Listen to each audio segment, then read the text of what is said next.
Coming up, Titanic, Olympic, and Britannic. Three sister ships, three mysterious tragedies.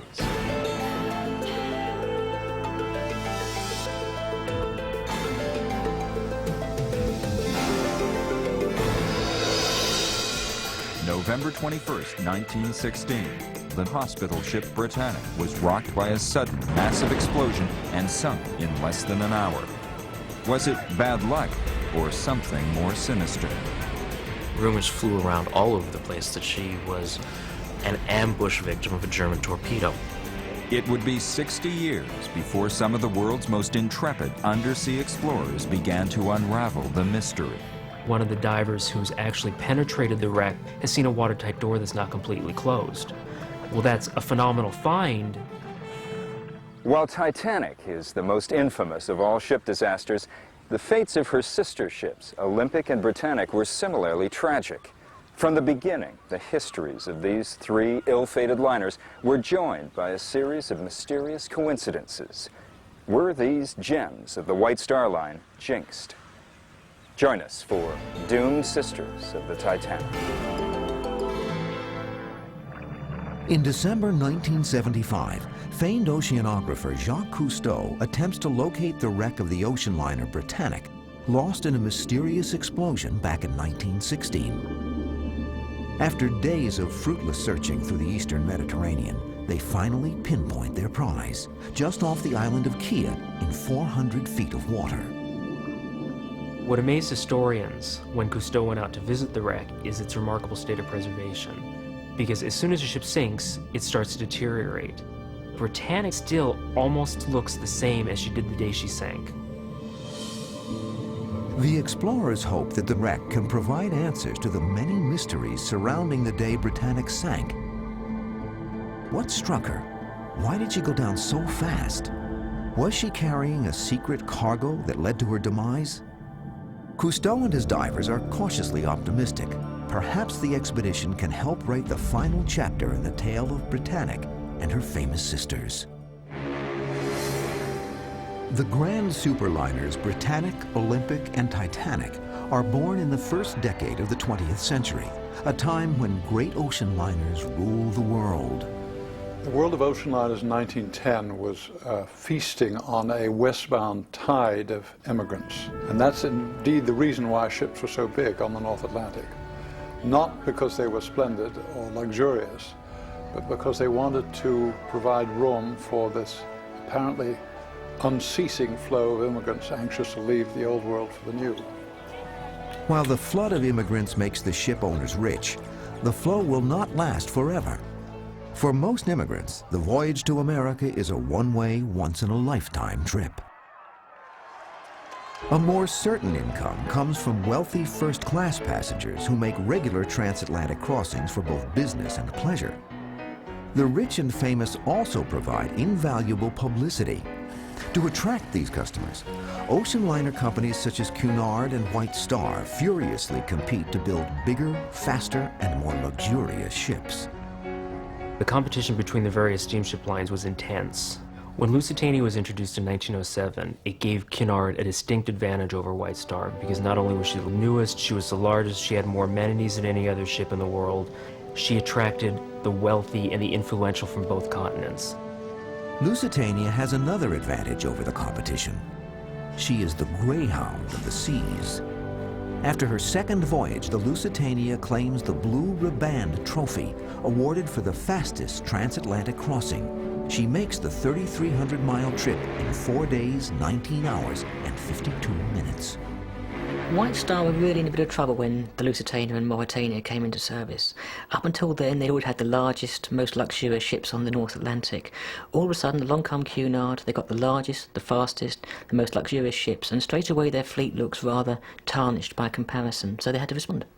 In an attempt to break Cunard's stranglehold on the luxury market, Joseph Bruce Ismay, chairman of the rival White Star Line, and shipbuilder Lord William Peary boldly envision a new class of fantastically grand ships. The White Star Line decided that they would go one better. In terms of size and luxury, they never went for speed. The White Star Line didn't care about speed. They were quite content to leave that to Cunard. What they did care about was having extremely large ships, and at 45,000 tons, the Olympic-class ships, as they were called, were far and away the largest in the world. Even the ship's proposed names evoke images of superiority. It's never been established conclusively. No one's ever found Bruce Ismay's diary and said, aha, I conceive a great trinity of ships, Olympic, Titanic, Gigantic. But it seems reasonable to assume that Gigantic was the name that was slotted for the third of the three sisters. It comes from Greek mythology. The Olympians were the triumphant gods, the Titans were the vanished gods, and the giants were the mythological creatures that sided with the wrong side in that war and were banished as well. The first two of these ships, Olympic and Titanic, begin their lives in specially outfitted slips in the Belfast, Ireland shipyards of the Harland and Wolff Company. It is the first time that two ships of so great a size are built together. They were built side by side at the same time, which was an amazing feat considering that when large ships are built, most steamship companies farm the work out to different yards. So for Harland and Wolff to be able to build these two mammoth ships at the same time and have them on schedule was an amazing feat. The Olympic is the first of the two massive ships to be completed, launching from the Belfast shipyards on October 20th, 1910. More than 100 feet longer than her nearest rival, Olympic easily claims the title of the world's largest ship. The sheer spaciousness of these vessels really cannot be overemphasized. When you look at earlier ships, like the Lusitania and Mauretania, they're almost like play toys. Olympic and Titanic really heralded in the age of the superliner. They had extravagant space inside, which gave them facilities which had never been seen before. For instance, down at the bottom of the main staircase, there was a reception room, which was anticipated the dining room. They had a gymnasium, they had Turkish baths, they had palm courts, Parisian cafes, which did very well to attract all the influential passengers away from Cunard and give White Star the lion's share of the market. Ismay, the White Star's chairman, is ecstatic with his new ship's reception. Thousands of onlookers rush down to the docks just to look at Olympic, amazed by her size and opulence. Among the crowds, a 23-year-old stewardess named Violet Jessup fights her way to the gangplank. She is part of Olympic's hand-picked crew. I got a fresh thrill every time I went through Olympic's beautiful staterooms, with their exquisite woodwork and sumptuous silk furnishings. I have always maintained that never before or since have such materials of so perfect a quality been used to fit out any ship. Olympic's maiden voyage goes wonderfully. In New York, Ismay excitedly cables the ship's builder, Lord Peary, with a congratulatory message. Olympic is a marvel and has given unbounded satisfaction. Olympic's beauty is more than skin deep. State-of-the-art safety features, including electrically driven watertight doors, make her one of the safest ocean liners ever to set sail.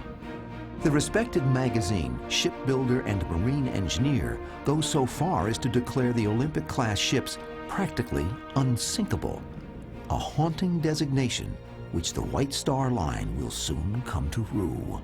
I think White Star did come to regret the term practically unsinkable, but it wasn't really their fault. In actual fact, White Star or Harland and Wolff never made any such claim. They never said it was practically unsinkable. Accidents and collisions are as old as the sea. They'll be with us forever.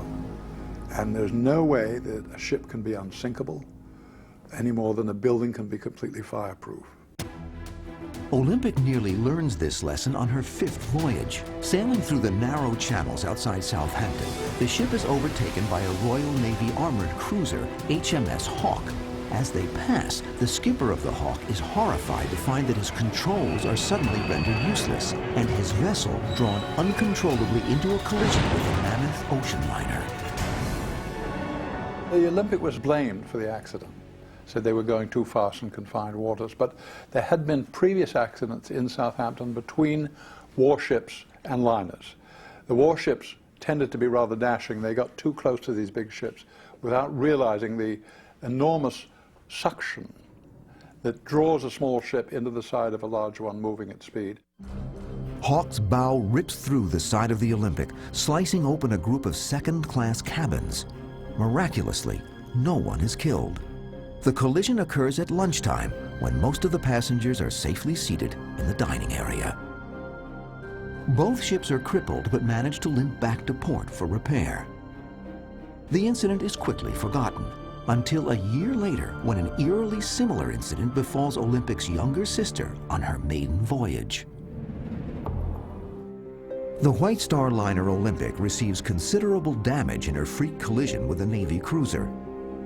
It takes hard-working shipwrights 6 weeks to complete the repairs and return the ship to duty. On April 10, 1912, Olympic is preparing to depart from New York on her regular run when her long-anticipated twin, Titanic, first set sail.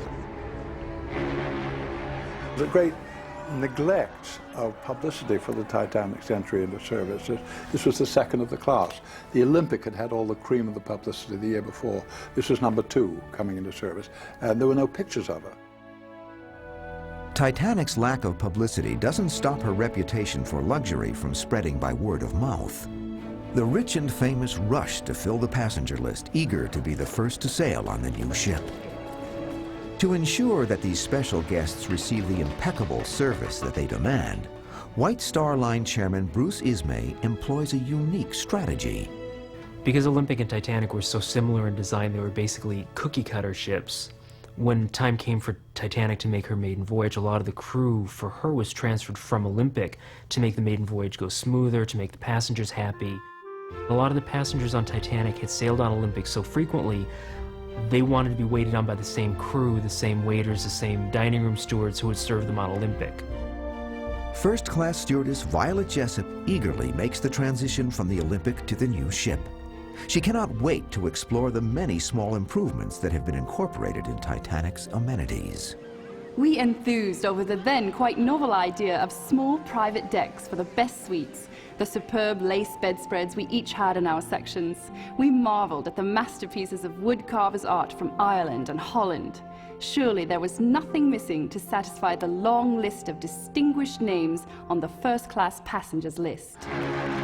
Titanic departs from Southampton, England on April 10, 1912. Ironically, her maiden voyage almost ends before it can begin. In an episode reminiscent of the collision between the Olympic and the Hawk, Titanic barely makes it away from the dock, which is crowded with other liners. These other ships were rafted, as it was called. They were tied up side by side.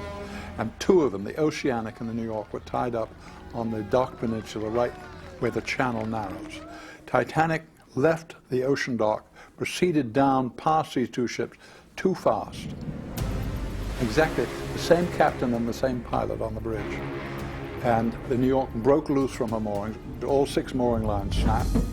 She drifted to within 4 feet of the stern of the Titanic before one of the 6 tugs that had been taking Titanic out got a line on the stern and pulled it clear. Only through luck is this collision averted, but at least one of Titanic's passengers murmurs that it is an ill omen. What might have happened had Titanic collided with the New York and been forced to return to port? Would that they had hit, because then the maiden voyage would have ended with a whimper in Southampton rather than a bang off Cape Race. So it's one of that chain of what-ifs. There are so many heartbreaking near misses with the story of the Titanic. One of the reasons it makes it such an enthralling story about which people can't seem to get enough information. On April 14, 1912, Titanic meets her doom when she collides with a huge iceberg and sinks in less than 3 hours. Remarkably, Violet Jessup is among the survivors of the disaster. We went up on deck and were just standing back, watching a young officer trying to persuade emigrants to go into the boats. And as he could not make himself understood, he asked us to give a good example and get in. That is the reason why I am alive today. She survived. She managed to get into a lifeboat on the Titanic. She held a baby all night, passenger left on the deck of the Titanic. Then she got on the Carpathia And out of the crowd on deck came the mother. She'd reached the Carpathia by another lifeboat. So she took the child back, and she never thanked Violet. She never did. Curious. Violet Jessup is one of only 700 people to survive the wreck of the Titanic. More than twice as many souls perish in the cruel, icy waters of the North Atlantic. 500 miles away, Olympic is one of the first ships to receive the frantic distress calls from her sinking sister. She is too far away to render aid. The horrible reality of the Titanic disaster sends shockwaves through the shipping industry. Olympic is immediately pulled from service and refitted in an attempt to make her even safer. After the sinking of the Titanic, White Star made a number of changes to the Olympic. Not all of them really could be justified. A lot of them were simply public sops, so that the general public wouldn't feel quite as ill at ease traveling on this literal replica of the Titanic. The watertight bulkheads were extended up 20, 30 feet, sometimes all the way up to the weather deck. Additional lifeboats were put in, and that was truly necessary. In the next slip, the partially built hull of the third Olympic-class ship receives the same modifications. In addition to internal improvements, workmen design and build huge davits on the decks that hold 46 boats. Measuring 34 feet each, the lifeboats are the largest ever fitted on a ship and possess ample space to carry the full complement of passengers and crew. After rigorous testing and inspection, the third sister is finally deemed seaworthy, with one last change. I think they changed the name because gigantic might have been perceived as pretentious, as though tempting fate. That sort of showing off had gone out of style once Titanic went to the bottom. So they called it Britannic instead. The Britannic officially launches on February 26, 1914. White Star Line officials are anxious to have her join the Olympic on the popular transatlantic route. But history intervenes.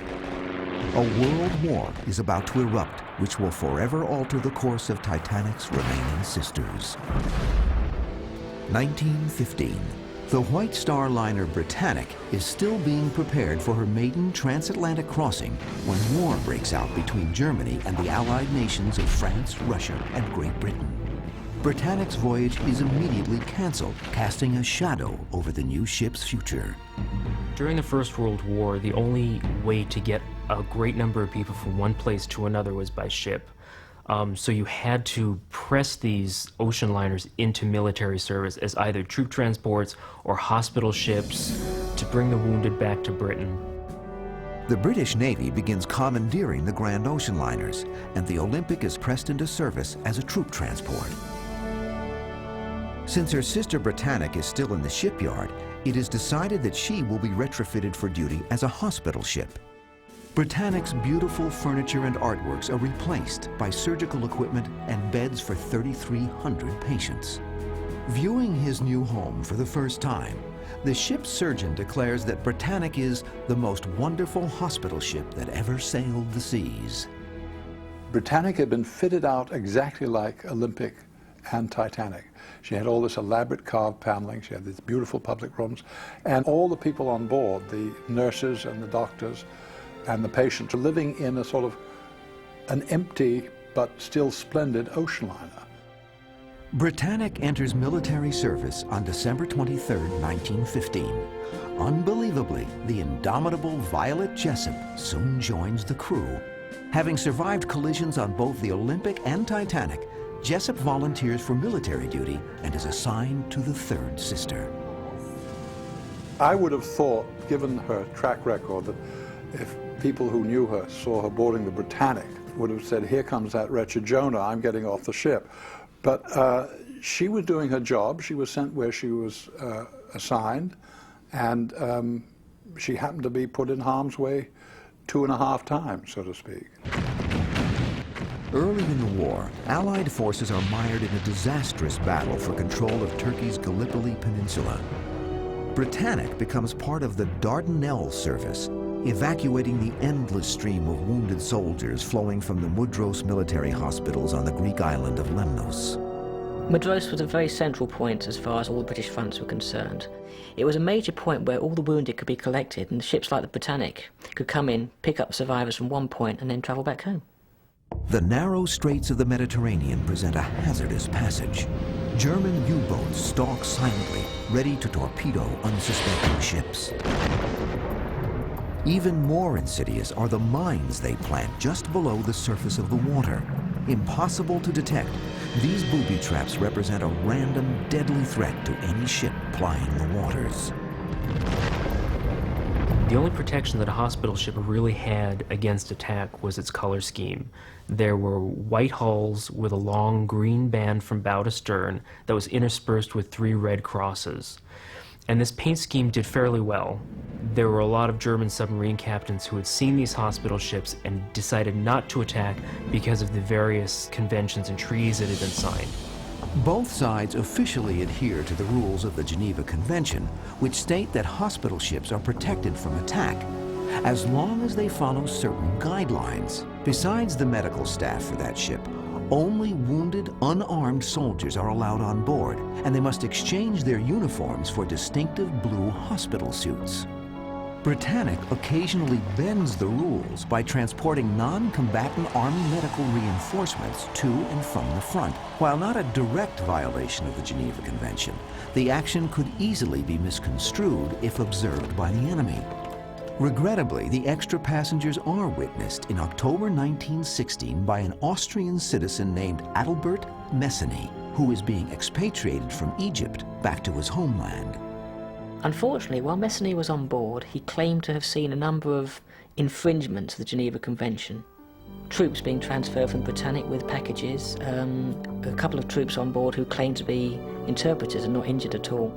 And when he got back to Austria, he wasn't slow to report these possible infringements to the authorities. There were rumors that she was carrying munitions because she was entering a battlefield. There were questions about whether or not she was carrying troops on board. These rumors will take on increasing importance in light of the events that surround Britannic's next voyage. November 21st, 1916 is a clear, beautiful morning as Britannic steams through the Kea Channel en route to pick up wounded patients in Greece. Suddenly, a massive explosion shatters the placid dawn. In the galley, the impact startled Violet Jessup. Suddenly, there was a dull, deafening roar. As one man, the whole saloon rose from their seats, as men dropped what they were doing and jumped over presses with the agility of deer. This contrasted so forcibly with my recollections, not so far distant, of Titanic's night of doom. The unhurried calmness with which we then confronted the unexpected left an impression that has remained with me vividly ever since. But this was different. Violet and the rest of the crew rushed to the lifeboats. Having sighted a nearby island, Captain Bartlett attempts to beach the ship by driving her hard towards the shore, tragically unaware that 2 lifeboats have already been launched. The propellers had broken the surface, and when those lifeboats were launched, the suction generated by the still-moving propellers naturally drew them into the blades, and they were hacked to bits. Violet was in the lifeboat, and she suddenly saw everybody jumped out. And then she turned around and saw that they were headed for this propeller still churning madly in the water. In another moment, I would be under those glittering, relentless blades, unless I looked at the equally inexorable sea, and for a fraction of a second hesitated, for I have always been afraid of water. Drowning was my one irrational fear all my life. With the deadly blades nearly upon her, Violet jumps into the roiling sea and is immediately dragged under by the suction. A lifeboat strikes Violet in the head, cracking her skull. Dazed, the terrified nurse breathes in water and begins to sink towards a watery grave. At the last moment, Violet brushes against the arm of another survivor, who drags her to the surface. Just as life seemed nothing but a whirling, choking ache, I rose to the light of day, my nose barely above the little lapping waves. I opened my eyes on an indescribable scene of slaughter, which made me shut them again to keep it out. Remarkably, only 30 of the more than 1,000 people on board perish, most of them horribly torn apart by the churning propellers. One of the lucky things about the Britannic was that she was outbound on her way to Mudros to pick up the wounded. If she'd struck it coming home with a ship full of wounded men, it would have made the Titanic look like a picnic. Even as the survivors of Britannic are being plucked from the Mediterranean, rumors and questions begin swirling around the wreck. For all of the improvements made in Britannic's hull, she sinks in only 55 minutes, almost 3 times faster than Titanic. Why did she go down so fast? And more importantly, what caused the initial explosion? Rumors flew around all over the place that she was an ambush victim of a German torpedo. Remember, the Lusitania had just been lost the year before. The Germans had promised not to continue torpedoing ships, but who was going to believe the bloody Hun? Charges erupt from both sides.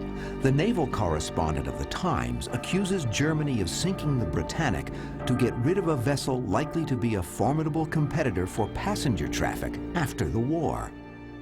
Berlin angrily responds by suggesting that Britannic was transporting combat medical personnel in defiance of the Geneva Convention. And they issue a communique in the London Times to state that we did not deliberately sink the ship, but we're very suspicious about the large amount of personnel on board. It was just enough to sort of raise a few question marks in the minds of the neutral Americans. The hastily conducted official naval inquiry does little to address the rumors. The final report states only that the effects of the explosion might have been due to either a mine or a torpedo. The probability seems to be a mine. The report into the loss of the Britannic was less than complete if you compare it with the Titanic inquiry. The British officers investigating the loss of the ship had a number of different problems. The survivors were spread all over Athens, they were being shipped home very, very quickly, and there were very few who actually saw anything. So as a result, when the final report was published 2 days later, it was very, very basic. Despite the simmering controversy, the wreck of Britannic soon fades from public consciousness. Pushed off the front pages of newspapers by the death of popular Austrian Emperor Franz Joseph. It will be more than 60 years before Britannic once more makes headlines and reveals the many secrets she took with her to the bottom. The First World War brought a swift and dramatic end to the hospital ship Britannic, but not her last remaining sister, Olympic. In May 1918, during her 22nd successful troop-carrying mission, Olympic faces her most daunting challenge, a head-to-head confrontation with U-Boat 103. Captain Bertram Fox Hayes recalls, "There was only one thing to do, and that was to try to ram it. He went full speed ahead and tried to escape by turning inside our circle. We put our helm hard aport again and hit him a swinging blow with our stem, which put an end to his career. I turned to Captain Thompson and, after shaking hands, said, 'Well, Thompson, there's 40 of the brutes gone to hell.'" The Olympic has a very unique claim to fame in that she's the only major liner ever to ram and sink a German submarine. I think it's remarkable that Olympic was able to do that crash turn and hit the submarine at all. First of all, submarines present very small targets, and moreover, Olympic was not designed to turn on a dime. They weren't warships, Olympic, Titanic, Britannic, so White Star didn't put the money into the rudder and the propeller system to get those sharp turns. Sinking the U-boat proves a fitting end to the Grand Liner's military career. The following year, Germany surrenders and the Olympic returns to her regular transatlantic passenger route. Incredibly, joining the first-class crew once again is stewardess Violet Jessup. The Olympic had discarded her wartime camouflage and returned from Belfast, reconditioned for North Atlantic passenger service when I rejoined her after the war.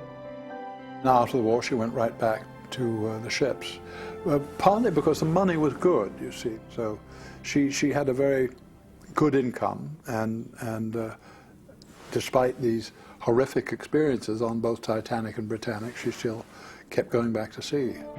The Olympic never recaptures her pre-war popularity, but steadily continues to sail the oceans for 15 more years, living up to her nicknames, the Grand Old Lady of the North Atlantic and Old Reliable.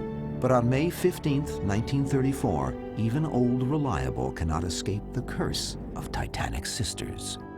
The Olympic, like all liners coming into New York, always in a hurry, always anxious to come as close as possible to the Nantucket Lightship, because that marked the edge of the Nantucket Shoal. And if you were to the right of it, you were all right. If you were to the left, you were going to go on the shoal and run aground. So they used to cut it very fine. The crew of the lightship often complains about the close calls, but nothing is done to dissuade the practice. Just a month earlier, radio operator John Perry had predicted to a friend that one of those big liners will just ride through us one of these days. Perry's prediction proves sadly prescient. The Olympic was coming through fog early one morning and suddenly ran down with this lightship, cut it in half, and killed several of the crew. The accident proves to be the end of a star-crossed career. Caught in the midst of the Great Depression, the newly merged White Star and Cunard lines decide that the old ship is no longer profitable, and Olympic is sold as scrap the following year. It is an ignominious end for the liner once touted to be the grandest in the world. Olympic sailed to Jarrow. Her fittings were dispersed and sold at auction, and oddly enough, a lot of her fittings didn't sell. Nobody wanted to buy things that looked like their grandmother's house. Today, all that remains of Olympic's grand interiors are scattered pieces, like those which adorn the White Swan Hotel in Alnwick, England. The most remarkable thing to me about actually visiting the White Swan and seeing the Olympic fittings is that they came to life. You're not looking at them in a black and white photo. There's color, there's life to it. And to sit there and think of all the people that had sat in that room, Captain Smith, and many of the people who were lost on Titanic. They sat in that room and enjoyed life. It really brought home a whole new aspect to these ships. Violet Jessup, the only person to survive sailing on all 3 Olympic-class ships, finally leaves the sea in 1950 at the age of 63. She retires far from the coast to a quaint English cottage where she lives out her final days. Even amid such bucolic surroundings, Violet cannot escape one last eerie encounter with the curse of Titanic and her sisters. Violet was in her cottage at night, and she said sometimes when there was a thunderstorm down the line, lightning would strike the telephone line and her phone would ring. And she said it started to ring in the middle of the night. She got up and staggered into the hall where the telephone was. And a woman's voice said, "Is this Violet Jessup?" "Yes," said Violet. "Is this Violet Jessup who saved a baby on the Titanic?" "Yes, it is. Who is this calling in the middle of the night?" And the woman laughed and said, "I was that baby," and then hung up.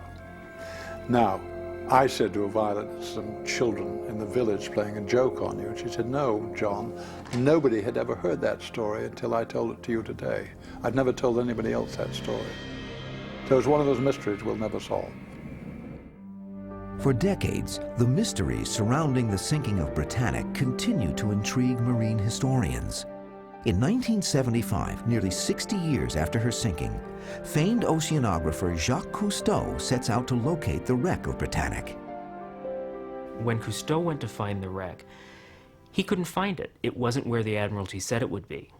So he had to do quite a bit of searching. It turned out that the wreck is about 8 miles from where the Admiralty said it was. Is the misplacement of Britannic on British Admiralty charts accidental? Or could it have been done intentionally to keep something about the wreck secret? Cousteau finally locates the Britannic nearly 400 feet below the surface of the Mediterranean. He is amazed to find that the wreck lies intact on the ocean bottom. In the coming months, Cousteau's team uses the latest diving technology to explore the ghost ship. When Cousteau went down to the wreck, he immediately discovered massive damage on the port side, adjacent to the bow, right under the well deck. The extent and location of the destruction baffles some experts. It is much greater than would be expected from a single mine or torpedo, causing speculation that there must have been a second internal explosion. If so, that theory gives weight to the rumors that Britannic was smuggling illegal arms for the British. I'm prepared to discuss the possibility of an explosion if anybody can come forward with a credible explanation of what was exploding. I tend to think that what you're looking at is massive impact damage. The ship hit the bottom snub-nosed, and the steel plates simply flayed apart. And what of the accusations that Britannic was torpedoed because she was carrying illicit troops in defiance of the Geneva Convention? As for troops, well, that bubble was burst when the ship sank. They weren't in the survivors, and they certainly all didn't go down with the ship, so it seems she was pretty innocent of that accusation also. In the end, the depth of Britannic's watery grave prevents the Cousteau team from completing a thorough investigation of the wreck. They depart the site with more questions raised than answered. Because of the limitations of diving technology at the time, Cousteau was only able to spend about 5 minutes on the bottom. And for an 882-foot-long ship, you can't see much. So he didn't have the time to fully explore the wreck and see if there was anything else that could be answered. Hoping to pick up where Cousteau had left off, a team led by Dr. Robert Ballard, famed discoverer of Titanic, returns to the site in 1995 armed with a dazzling array of new technologies. And not only did he bring a nuclear-powered sub, he also brought 2 remotely controlled vehicles that could examine different portions of the wreck at the same time.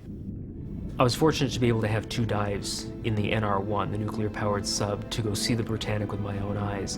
And it was very exciting, not only to see the ship, but to see her in such a pristine state. In the crystal clear water, the team sets out to meticulously record the condition of Britannic. The remote cameras record many never-before-seen details of the slumbering giant. Several images reveal a large number of open portholes along the side of the ship. Historians wonder why they were left open. Could such small windows have helped bring about Britannic's rapid demise? The portholes had been left open by the nursing staff to air out the rather stuffy wards. Had these portholes been closed, that could have been the difference between saving the ship and losing it.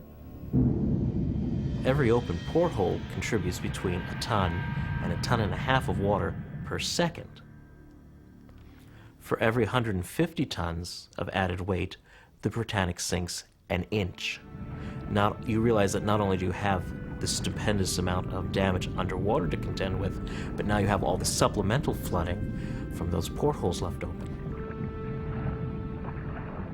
Despite their success in documenting the wreck site, one piece of evidence ultimately eludes Ballard's team. They cannot find an anchor to which a mine would have been tethered. It is the one piece of evidence which they believe could finally provide a concrete answer to the most lingering questions surrounding Britannic. Was it a mine or torpedo that sunk her? Most of the research into the loss of the Britannic hinges more on historical documentation rather than a forensic analysis of the wreck. We know that a minefield was laid there just a few days earlier by a German mine-laying submarine. And when you go through the logs of all the submarines that would be candidates, none are in the area. So it's fairly conclusive just on the basis of documentation that it was a mine. It's almost certain that it was a mine that sank the Britannic. The allegations for torpedo persist, but there's no real hard evidence. Therefore, a little look at the facts rather than the allegations and innuendo that surround the sinking of the ship seem to confirm that the Britannic was just in the wrong place at the wrong time. In recent years, improved equipment has allowed teams to actually enter and document the wreck. With each new exploration, a few more pieces of the Britannic puzzle fall into place. One of the divers who's actually penetrated the wreck where the mine damage is has seen a watertight door that's not completely closed. Well, that's a phenomenal find because that was something we'd only been able to speculate for the last few decades, and now Hopefully on the next expedition they'll be able to get in, get photographs of it, and that will be proof that the watertight doors weren't able to close and that contributed to the loss of the ship. Some researchers believe that the sea will never give up all of her secrets, and the truth behind stories of Britannic and her sisters Olympic and Titanic will forever remain shrouded in mystery. Others counter that the truth is already known, that the three ships are just unfortunate victims in man's unrelenting battle to tame the implacable sea. I'm afraid there's no hidden revelation about Britannic. She struck a mine and went to the bottom. Titanic is another case in point where they look for things that somehow pinpoint a hidden tragedy, a hidden dilemma, a hidden failing that nobody suspected before. She struck an iceberg and sank. That was it. Just as the Britannic did. She struck a mine and went to the bottom. And to think that the ships were jinxed, I think is not correct. I mean, I don't subscribe to that theory. My theory is that three ships happen to meet unkind ends. Today, the Britannic rests on the floor of the Mediterranean, nearly intact. There are plans to turn the wreck site into an underwater museum with permanently mounted remote-controlled cameras. Images sent back would enable anyone to explore Britannic over the internet. I'm Arthur Kent for the History Channel. Thanks for watching. To discover more about this and other History's Mysteries topics, please visit our website at historychannel.com.